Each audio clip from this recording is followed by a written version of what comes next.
he has a robust when he shared his citation with me.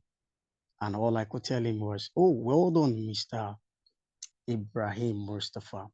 So today, I'd like to introduce to us and to welcome on board Mr. Ibrahim as a little center conversation, leading with confidence, leading and with confidence. I want to believe we have our pen, we have our jotters, and then at the end of the training, each and every one of us, we have the opportunity of making contribution and asking of questions. All right, let's join the ride. Welcome, Mr. Ibrahim Mustapha. You can have the floor. Right. Thank you very much. Thank you very much for that swift and sweet introduction. And I also want to thank Jude, Prof. Chinenye, Modesta Adamje, Stephen Hamba, Mary Ann, Yusa, and Bukola Abdullahi, and Adilodin Emmanuel. If I butcher your name, please forgive me. But today is the day that I'm getting to see some of you, to interact with some of you, and we get to interact. My name is Ibrahim Mustapha. If you can hear me, just type on that chat box, yes, so that I know that, yes, you can hear. That's great. Thank you very much. Right. So today my task is simple. I can hear you clearly. Great. Thank you. So today my task is simple. And the first thing I want you to do is, the first thing I want to learn and to do here is to want to connect with you, one.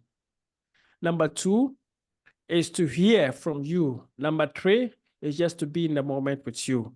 So you see that I don't have much to do. It's just one, to share my information and to let you know that, yes, we are all connected. The topic of leadership is broad. And each one of us, when we are asked to talk about leadership, we are going to talk about what we think we know that can help us to lead. And today we are not here to define leadership. Neither are we here to talk about, oh, define leadership. No. If you have questions like that, maybe we can do that. But the first thing I want us to do is that, how can we practicalize leadership?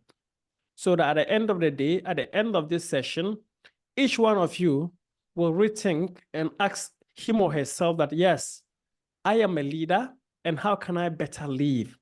Maybe you are all leaders in your own spheres of life, but today we are all going to learn to see, where is your leadership skill?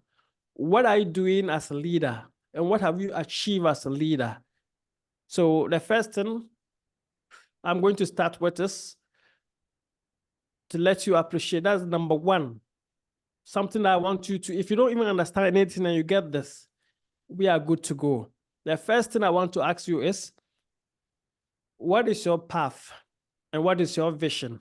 So here, I just want to encourage you to craft your own path and vision. When we are growing up, we do hear people talk about, oh, become a nurse, become a doctor, become a whatever. We have all this confusion. So you grow up and you don't even know where you want to head towards. Are you moving left? Are you moving right? Are you moving forward? Or are you standing at one place?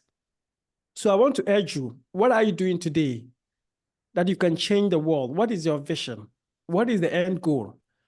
For some of us, every day is a hassle. You move from point A, you start this business, it's not working. You go here, you start that business. You do this, you do that. It's not all bad. But at the end of the day, you get exhausted and you don't have a clear vision. You don't know what you actually want. So if you don't know what you want, you don't know whether you've arrived or not, or you are yet to arrive. But the reality is also that no one here can never say that I've arrived, because life is a journey. Until they write rest in peace on you, you have never arrived. But the reality is also that some people, even if they put the rest in peace on them, their works still work for them. People still remember them. Think about it. Even last year, there are some family members of yours who passed on. You can't even remember their names, You can't even, if not a conversation, something they did in the past that is bad, that will come up and say, oh, this brother, oh, he used to be this or that. You can't remember them. But there are some other people like Nelson Mandela. Each day in our universities, people study them. They studied the story of Nelson Mandela. There are people that once their names pop up, everybody says, wow, this person was here. This person actually lived a life. So the question is, what are you doing? What is your vision? What have you achieved? And what do you think when you are not here, someone can say, okay, this person was this, that person was that. And to cap the first point out, if you don't know your vision, if you don't have a clear path, sometimes you, in the long run, you may have mental health issues. And that's just, I just want to relate it to mental health a bit. Think about it. There are times you get confused. There are times you wake up and you feel like, wow, oh, I can't take it anymore. Why? And some people actually end their lives.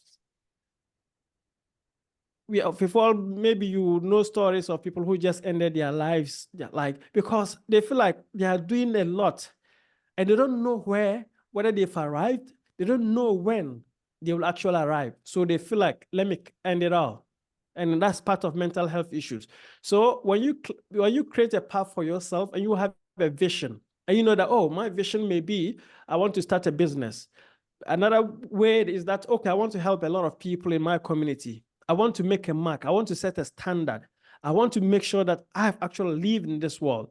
You see that you are creating opportunities, and that may be something that keeps coming in your mind that this is what I want to do. Oh, I want to travel around the world. I have a vision to make a difference by using my stories.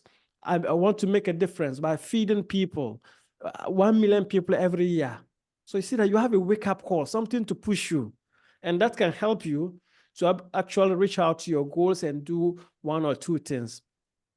The second thing I want to talk about today is the power to relearn and unlearn what you've already learned. There are a lot of things that we've learned that are not useful to us. As leaders, as volunteers, there are a lot of things that you've learned on your journey that if you don't change that mindset, you may never get what you want. You need to unlearn some of the things that we learned in school, unnecessary things that you've learned. Maybe it could be on TV. If you are just watching television, you learn something, or news, if you listen to something, but the thing is not actually factual. But you are keeping it in your mind that, yes, oh, if I start whatever it is, I need to get a job to make money. That orientation used to work, but it's not working anymore. So some of the things you need to relearn and learn what you've learned, maybe in school, there are a lot of things you need to unlearn. Then start a new process of putting in some information. You need to always refresh your mind. And this leads to let me let you know that this process is simply trying to let you know that you should be a lifelong learner. Never think that you've arrived. Never think that, oh, I know it all. You may be the supervisor. You may be the leader. You may be appointed. This is your role. You are in charge. But the reality is that there's someone who you are supervising over who knows the job more than you. In the world of AI, you may think you've arrived. Someone will just Google something, or AI just put in something in the AI chat box, and you claiming that, oh, I know it all. I know this, I know that. And that person will be over you.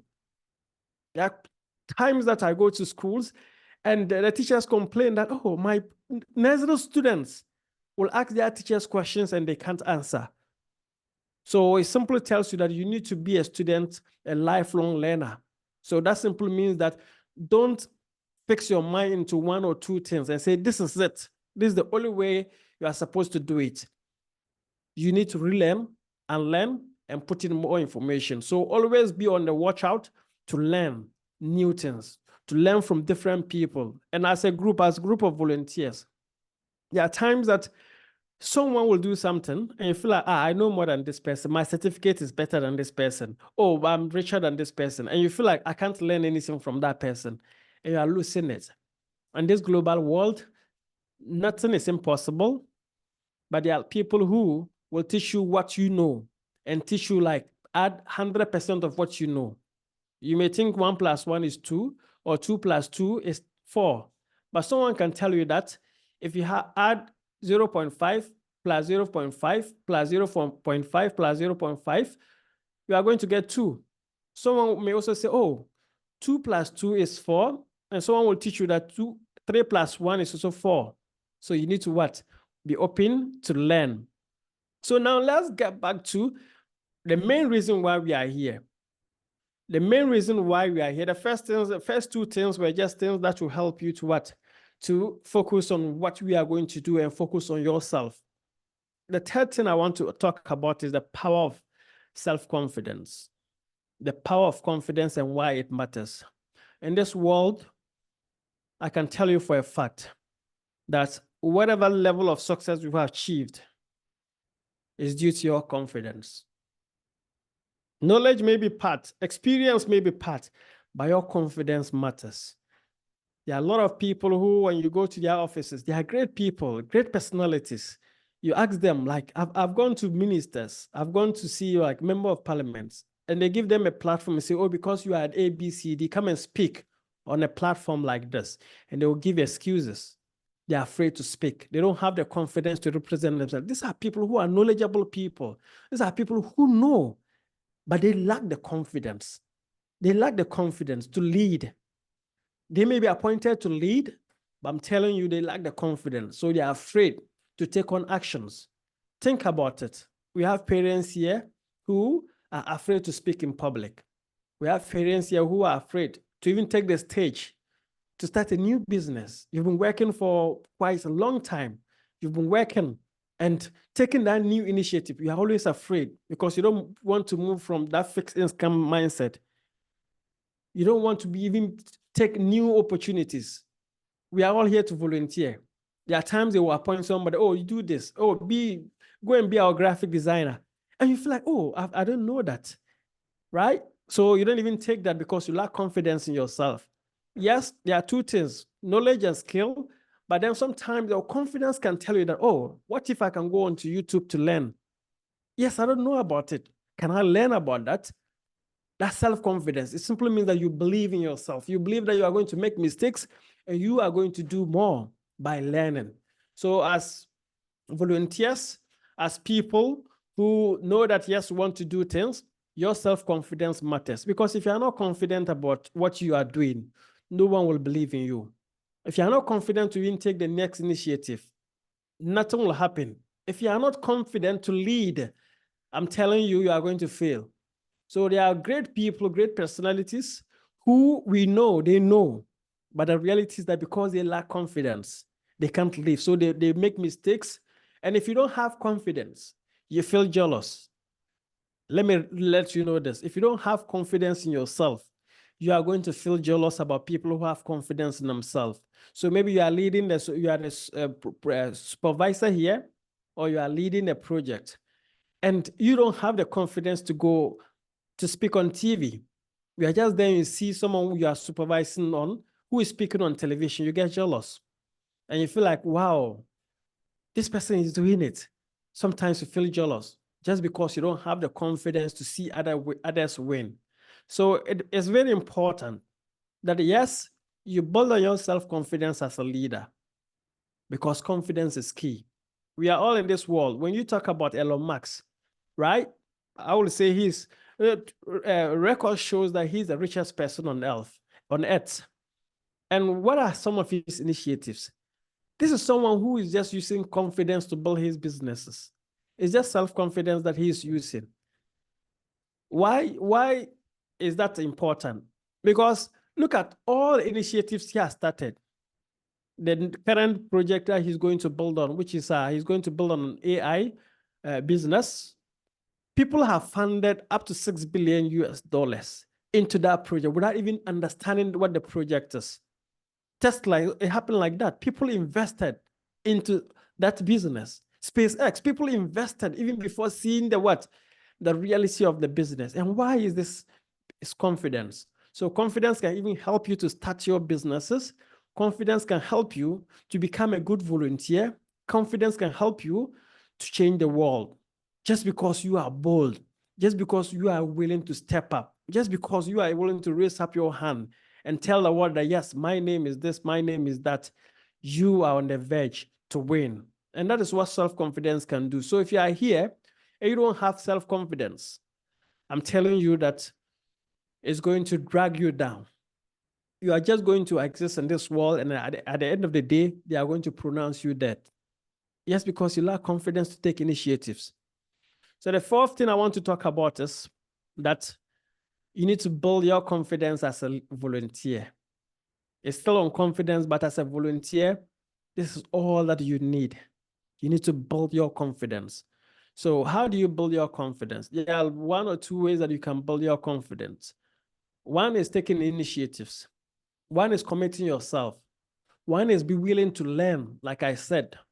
Just be someone who says that, oh, I'm willing to learn and create more opportunities. As a volunteer, you need to what? Ask for opportunities. Ask, oh, what is there for me to do? What can I do? What can I do to help? Oh, I've seen this opportunity here. Can we implement that? Confidence to even ask questions. If they say no, don't feel shy. Next time, bring up another initiative again. And if you are willing, if you sometimes need help as a volunteer, don't keep it back and say, because this person is too knowing. This person, we like to say that. So I want you to know that if you are somebody who needs help, whether it's something that is bothering your mental health, whether it's something that is bothering your career or personal life, talk to somebody. Be confident enough to talk to somebody. Let me repeat this. Be confident enough to talk to somebody. And don't judge them before you talk to them. Ask for help. I'm telling you, ask for help, because most of the people that I see, they feel like they know it all. And you cannot do everything by yourself. There are times you need help. And if you're not willing to talk to the next person, I'm telling you, you may never get the help. There are people that in this small community, there are people who can help you from point A to point Z in your career. But because you feel shy to ask, because we are being raised, and that's why I said you need to relearn all the things that you want and learn and relearn some new things. Because growing up, we were told not to talk to strangers. I'm telling you, oh, it's a stranger, don't talk to the person. Growing up as young people, we're taught, oh, when elders are speaking, don't speak. You need to keep quiet, especially ladies. If people are speaking, men are speaking, they tell you that, oh, don't speak. It's a tradition, culture. You need to be behind. So you see, growing up now, it's not like that anymore. If you are from that generation, I beg you, please, it's not like that anymore. As young people, you need to learn to ask questions. You need to learn to present. You need to learn to also make contributions, because at this critical moment, your contributions can help make Ghana, Africa, or Nigeria a better place. So if you're afraid, it's not going to help you. So as volunteers, you need to build your confidence very fast. Practice, create opportunities, and do more. And number 5, the 5th thing I want to talk about today is that communication skills for leaders is very important. And that's what I've been doing for the past 15 good years.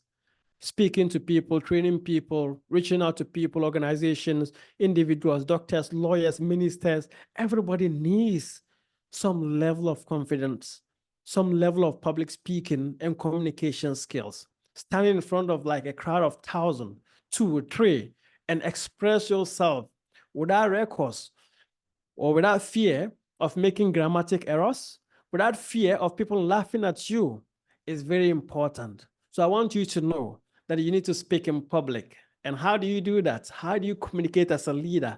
The first thing is that you need to believe in yourself.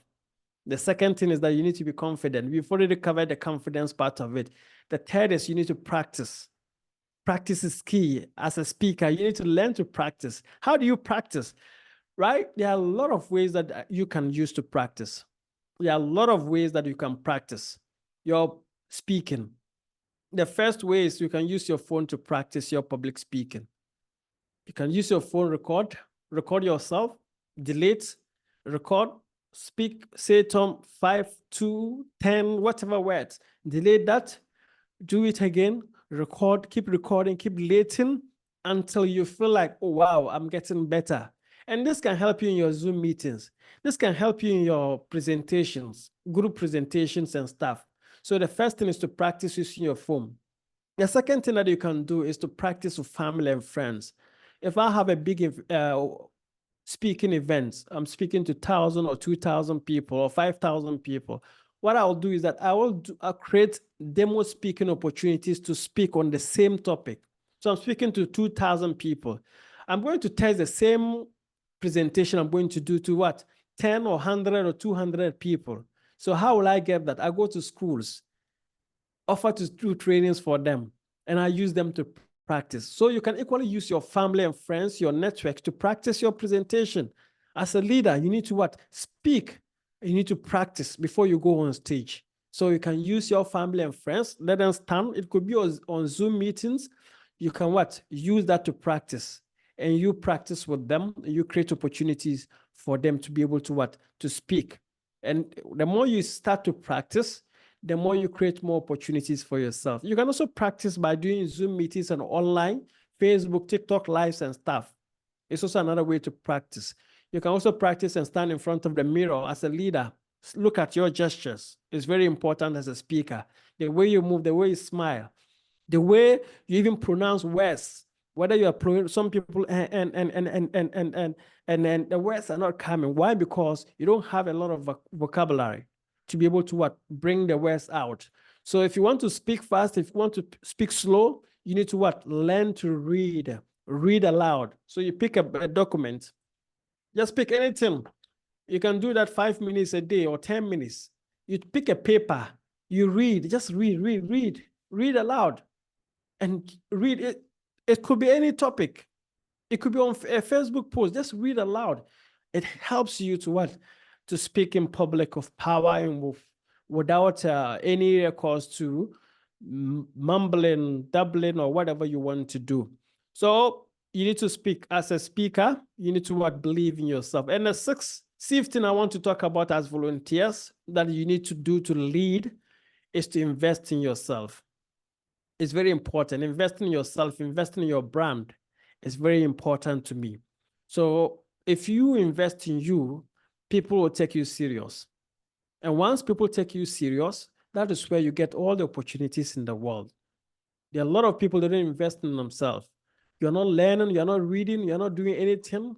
You just show up to volunteer and nothing is happening. You are not adding value to yourself. Talk less of adding value to the group that you belong to. So I want you to know you need to learn. Number two is that you need to invest in your brand. Investment could be learning a new skill. Investment could be you are investing in learning how to do digital skills. Investment could be even learning how to sew something. Investment could be learning how to build your digital profiles online. Do you have a blog? Do you have a website that showcases you? How many news items, how many news portals have mentioned you? Do you release press releases? On Facebook, what is it? What is your profile about? Well, when I check on you on LinkedIn, what will I find?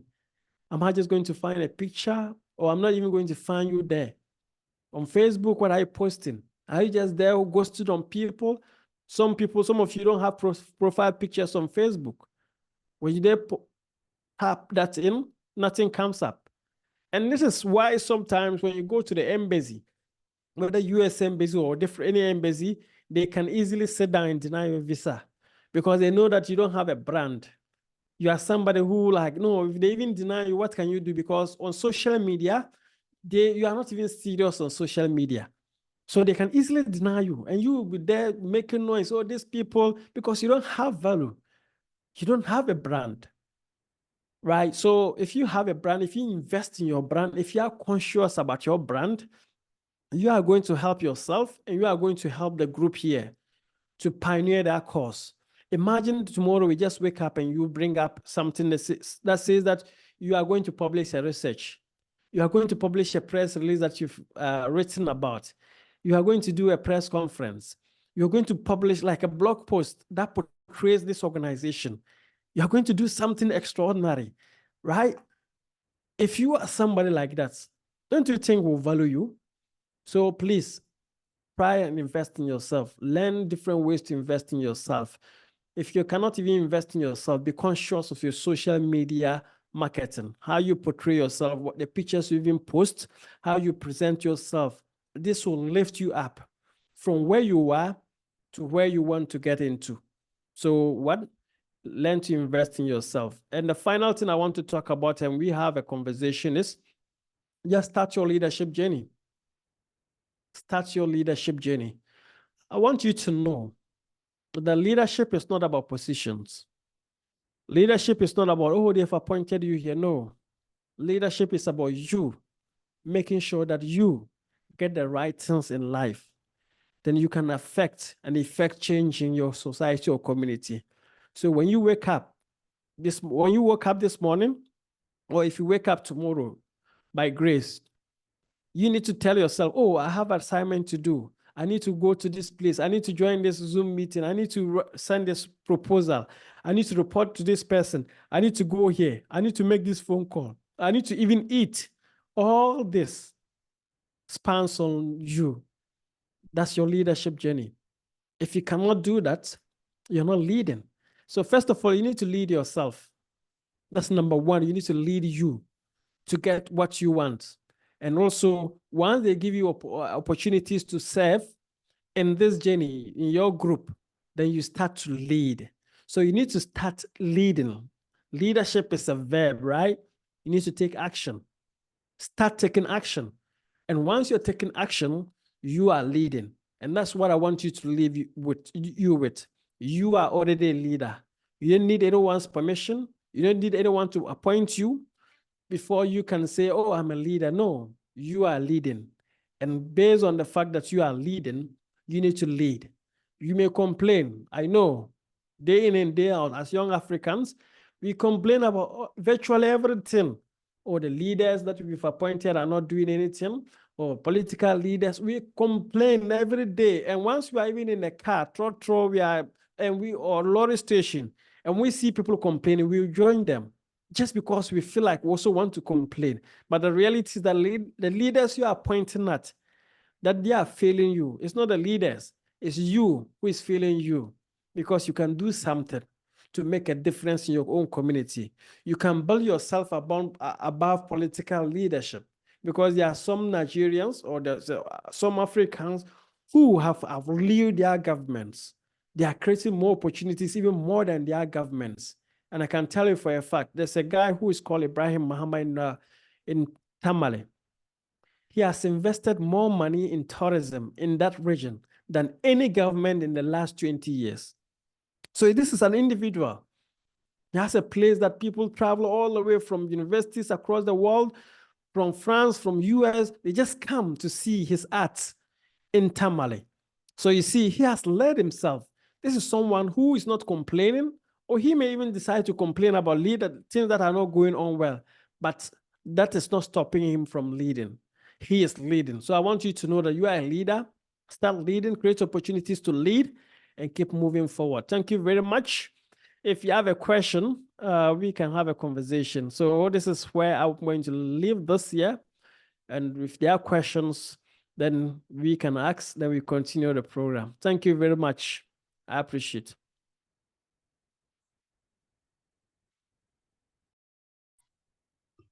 All right. Thank you so much, Ibrahim, Mustapha. That was a great session with you. And I want to believe that for every participant of this training, we must have learned something new. We must have been challenged. And I want to say thank you for simplifying this knowledge with us. You make it more practical, to relate with. And that's, I can see the vibe of a public speaker, So that means I have so much to learn from you. All right. I'm already having a chat with you. And then there is more to know. Okay. Before I take a contribution or questions from the audience, okay, I just like to make just few points of what you've shared with us. And can I start with where you ended the session with us? Sure. And the first thing is that we must know that we are a leader already, meaning there is a spirit of leadership in each and every individual of us.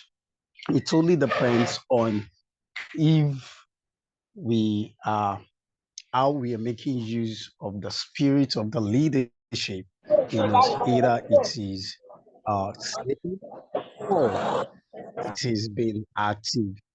I want to say that for every one of us, we should be able to identify that there's a spirit of leadership in us. And for us to have been on this platform, it shows that we are a leader committed to a leadership work. We do not need anybody's permission. But before we can be a global leader, we must be able to lead ourselves. I got the right, from the point that our resource speaker actually point out to us today. All right. Know that leadership is not just about position. Leadership is about influence. We must be able to invest in ourselves, to build leadership. Okay, we want to talk about the power of self-confidence. And without self-confidence, there are some points that I made here that touches me that, okay, if you don't have self-confidence, nothing happens because you will not be able to confidently lead. If you don't have self-confidence, you might not achieve anything, which might result of failure. And if you don't have self-confidence, of course, you will get jealous of people who are leading, with confidence.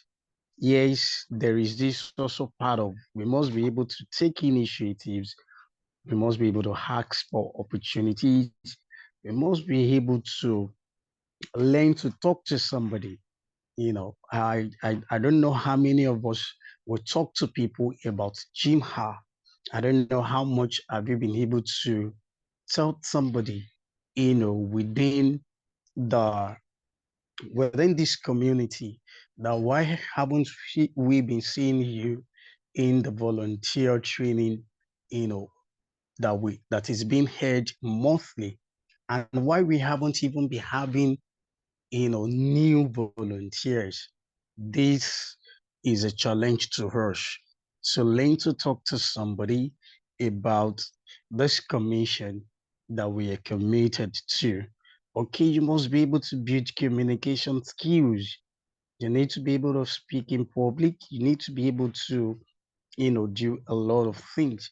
I want to let you know for every of our participants that there are a lot of available spaces for service within GYMHA community where we are still looking forward to have people to function in those units. Yes, either people to manage our social media and use people who can function in the graphic design, that can design graphics for us, people that can even write, that can write articles. We promote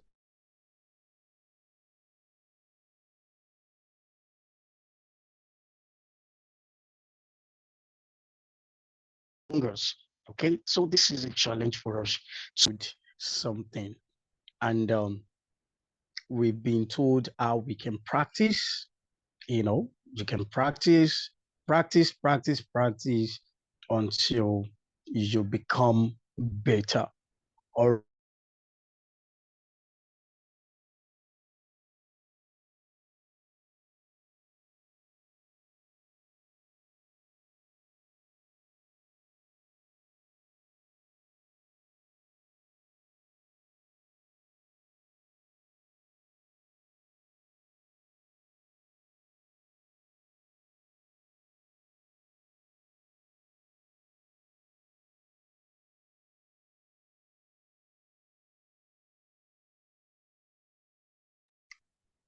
All right, sorry for that short break. That is due to the network. All right, so examples were made. Example like Elon Musk was made, and I like how the story of him was shared with us. Okay, so all of this, we want to just encourage us to put it into practice. Okay, this training is not just there for us just for listening sake. It is there for us to make a move. What do you intend to do before the next volunteer training? What is GYMHA going to see or hear from you as a volunteer? What function would you like to take, a new one or the one that you've been doing before and then you want to improve on? What is it exactly? That's the challenge that we are putting towards each and every one of us. Leading with confidence. Once again, I'd like to say a very big thank you on behalf of GYMHA Council to Mr. Ibrahim Mustapha, a distinguished author, public speaking coach, an entrepreneur, a trainer known for his dynamic influence and impact in the global community. Do anyone has question or contribution before we round this training up? Anybody? All I right. I Okay, have a there's a question. question. I have a question. All right. Please go ahead. Is it me or because I noticed that Mr. Steve, are you directing that to me? Should I go ahead or Mr. Steve? Sorry, I'm in transit, but I'm here. Good evening. Hello? We have to Stephen. So who is? We are Stephen. I have directed to the moderator, Mr. Ibrahim Mustapha.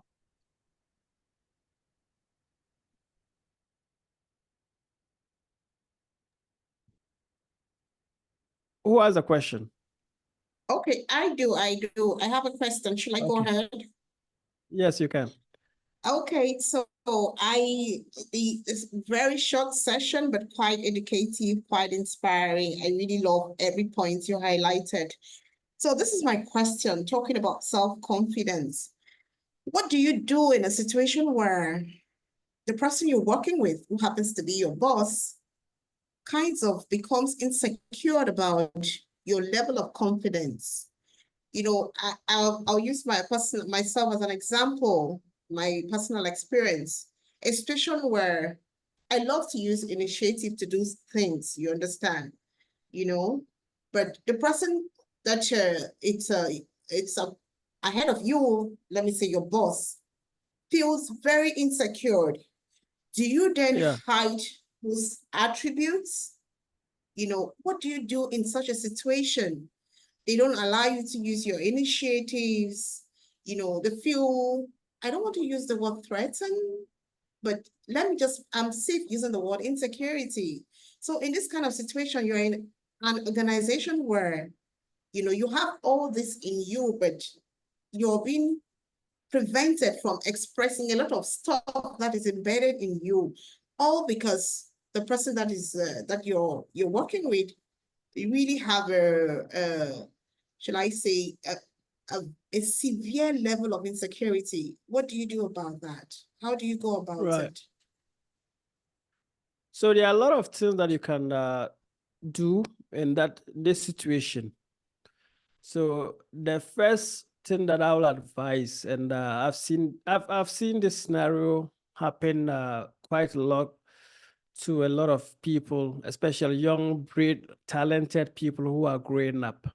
So you need to find out, is it a long-term situation? So you have to consider if this behavior is something you can manage or if it's affecting your well-being too much. Because there are times that something like this can keep on happening, and you feel like, oh, I don't know what to do. And it's happened for a long time. So you need to consider that. Then you need to find out, what is it? You need to like do your own investigation to find out, why is this person like this? Why is this person treating me this way? Because sometimes there may be a problem. That's one, you don't know. Then you feel like, oh, the person just hates me. So one is just try to go to the root cause of the problem to find out, maybe this person is jealous because of my talent.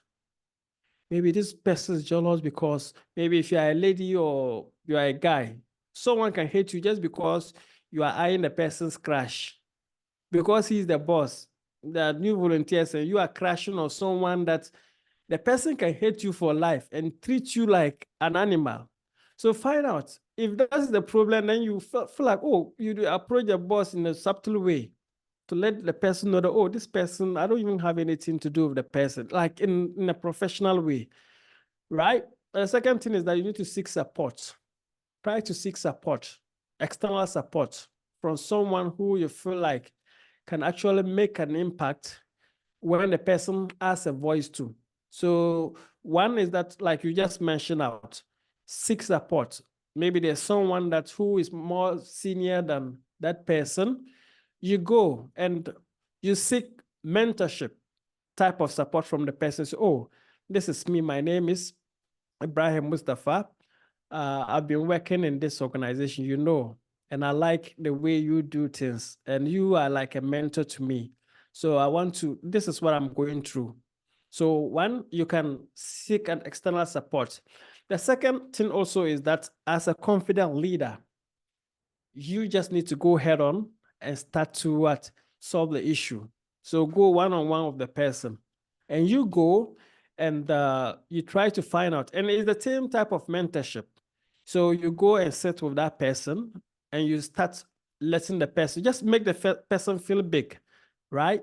I feel like, oh, I see you as a mentor like you did to the external party. And you have given me the opportunity to serve. Yeah, mistakes that I made in the past, but always you are there to correct me. Even if the person is not correcting you, just open up to the person and go that emotional way. And we use this emotional way when you are doing NGO work. You want to seek for funds, you want to seek for support. You go and do that emotional, mobile way. Oh, my name is Ibrahim Mustapha. And do you know that young people in Northern Ghana are not even getting the opportunity to feed? Like, just go with that subtle type of voice. Let the person feel big. Then you open up and say, oh, this is what I've seen you as a mentor, as a role model and stuff. Can you suggest one or two things for me? And this should be like outside the work or work hours. Like, suggest to the person, are there things that you feel like I should do to help me grow as a person or as a younger brother or younger sister? So, and why is this important? This is important because you need to go that level to see the level of hatred or the likeness the person has for you. One, there are times that sometimes someone may be treating you bad and you feel like, oh, the person hates you. But in reality, the person is the one the person loves you, the person likes you, and the person is doing everything to be able to help you. But so once you strike this conversation, just have that confidence. Most of the times we don't approach issues like this. So we just conclude, oh, the person hates me. And and we keep on believing and thinking that, oh, karma will come. One day I'll also be the boss. And we watch movies, Nigerian movies or even Western movies. And I feel like this person was suffering, this person was struggling, and things have changed. This person is now the boss. No, it's not every time that happens like that. So for your mental health, please approach issues. Then once you approach the person and feel like, oh, you've been my mentor, you've been someone I look up to. Can you give me some advice, or what have I been doing that you feel like, oh, because this is what it is. There was a day I did this and you said this. There was this day, just recently I did this, and please, I want to improve. Let me know. Then from the conversation, you will pick up the intention of the person. Then you see from that day that you had a conversation to the next chapter, what is it? Then you take your decisions. Your decisions could be to try and be on your lane. That's number one. Number two is to try and do what you are just there to do. Because there are some people you can never please them. That's the reality. There are some people, they are too wicked in such a way that they will go arm's length to get you sacked, to destroy your career, to even kill you. Let me let you know. There are people like that. So when you realize this, try to keep your distance from these people. If you have this conversation, this still keeps going on, please work on yourself. Just do what you are supposed to do in the organization. Then you have plans to grow, plans to move on, plans to move on, plans to move away. And these are some of the things that, many things that can help you. But please, seek help, one. Number two, approach the issues. Then you know the extent or level of damage this is causing you. Then you plan and say, okay, in the next 1 year or 2 years, I'm not going to be here anymore. If the organization culture is not even supporting you and the organization culture is still helping this person to bully you, please move. If not, it's going to get worse because he's going to inherit more enemies for you. So I hope I answered in the way, but there are a lot of things that you can do. Yeah, thank you so much. Yeah, thank you so very much. Thank you. Thank you. I appreciate your response. Thank you. Right. Welcome. So there's another question There's also a question. Okay. On the chat box. Right. So to what extent? The question is to what extent? Yeah. Please go ahead. I thought you were reading the question again. So to what extent can self-confidence become disastrous leadership? So this is the answer. Self-confidence is a crucial quality for leaders, but there's definitely a tipping point where it becomes excessive. So there are a lot of ways that you can, self-confidence can be disastrous for leadership. And that's number one, right? Listen to this. When you ignore advice, good advice, sometimes because you are self-confident, someone may advise you. And you will be overly confident leaders might believe they have all the answers. So if you are overly confident, you may feel like, oh, why will I even take advice from Mary? Why will I even take advice from? Because you are confident, right? Number two is that taking excessive risk, right? Self-confidence sometimes can help lead you to what? Disaster in terms of taking risk. Everybody's taking minimal risk because you feel like you are too confident. You feel like, oh, let's go. We can make it. Let's go. We can. Then I'm telling you, you're going to lose. So you need to be able to what? Limit that confidence and take excessive risk. So sometimes because of self-confidence, there are toxic work environment and they see you as a threat, right? So because you are always up there, because you are confident in you and whatever you do, you become a threat. So as a leader, that can actually bring your leadership down because everybody now is targeting you and how they can be able to bring you down. Well, let's look at the two top players in the world. Obviously, if I say Ronaldo, Messi fans will say no. But I'm just going to pick the two of them so that to balance the score. When you look at Messi and Ronaldo, for the past 20 years now that we've known football, they have become the target. That everybody is targeting them. I get me. So if you're not strong enough, I'm telling you, they are going to bring you down. If you're not strong enough, because you are confident, you become the target and it distracts you. And that becomes what? A little disastrous. So you need to what? Appreciate that effective leadership requires a balance between self-confidence and humility. Sometimes our self-confidence, because you feel like, oh, you are too confident about yourself, there's someone who I already mentioned that they give you advice and you don't take it. There are times, sometimes you want to speak to an elderly person, someone who is much more knowledgeable than you, but because you are confident, too confident, you swear you become arrogant. You feel like, I know this. Who are you to talk to me about this? Then you speak anyhow, but just because you are confident. But in reality, you're supposed to find ways and means of approaching issues. Let's take the first question Mary asked. Sometimes if you are confident in yourself and you're working in an organization and someone is treating you bad, we've seen that people have approached issues like that. They say, oh, you've been threatening me always. You've been trying to hurt me always. You've been trying to do this. If I do this, you say no. If I do this, and you speak out in a meeting, just because you feel like today I must open it up. Then you speak up in a meeting with different people, you just open it up because you are confident. And everybody's shy to say something about whatever is happening. And you get up, you feel like, then you speak your mind, and people will feel sorry for you. When you leave the meeting, those who lack confidence, they say, you did it well. You spoke it very well. That is the right thing to do. But that can affect your grades. We've seen a lot of people, they've opened up in lecture halls, and that has caused them to fail woefully because the lecturer has the right to fail or pass you.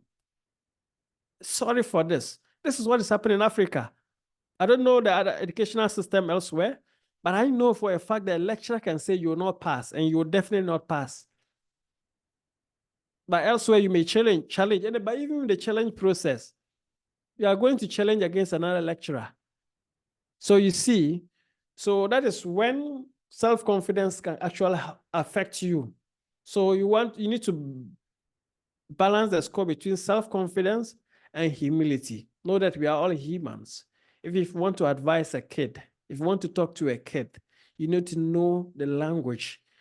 And as part of speaking or communication skills in public speaking or whatever, you need to learn to appreciate type of languages, the tone that you are going to use can make someone, even though it's good advice, but the way you put it will let someone take it or not. So as a leader, you need to balance humility and add that to the score of confidence, and that can help you grow. I'm done on that. Thank you so much. Yeah. Thank you very much for that wonderful answer. I'm satisfied.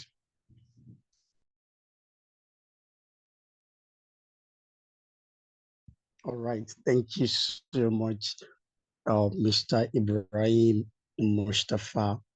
It's so nice having you again. And we look forward to have you much more in our forthcoming trainings. We believe when we beckon on you, you will actually respond to our invitation. Thank you so much once again. We cannot pay you enough. All we just want to tell you is we are going to make changes within ourselves, so that we can become better, we can develop the leader in us, and then so that the world can actually benefit from the leadership impact that we've invested on ourselves.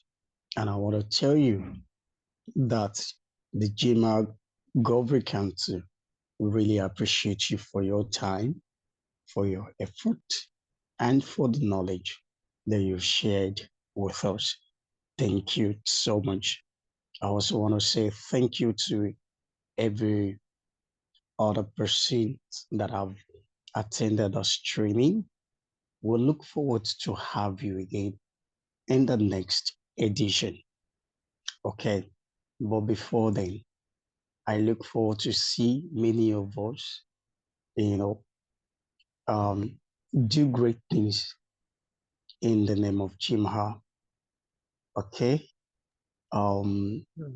July edition of the newsletter, we want to see people among us who will be able to put their leadership into test by writing out something on the subject matter that will be discussed in the month of July. And also, we want to see you talk to somebody. Okay? Invite someone. We need more volunteers. We need more hands. We want GYMHA to become a household name, in every part of the world. So please, we want to encourage everyone. So please ignite the fire and contribute more to this goal. And then by doing so, trust me, the universe celebrates you.